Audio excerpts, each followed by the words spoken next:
তুমি কি জানো আমাদের কলিজার নবী সাল্লাল্লাহু আলাইহি সাল্লামের জীবন কতটা কষ্টের ছিল? তিনি শিশু অবস্থায় তার মা বাবাকে হারিয়েছিলেন।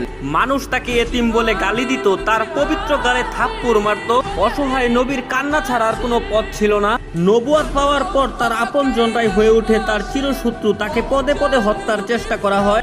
মানুষ তার শরীরে ময়লা আবর্জনা ছুঁড়ে মারত, তার রাস্তায় কাটা বিছিয়ে রাখতো। মানুষ তার শরীরে পাথর মারত।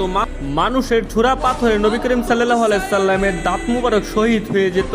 নিকৃষ্ট পাষাণরা নবীর পবিত্র মুখে থুতু পর্যন্ত ছিটিয়ে দিয়েছিল।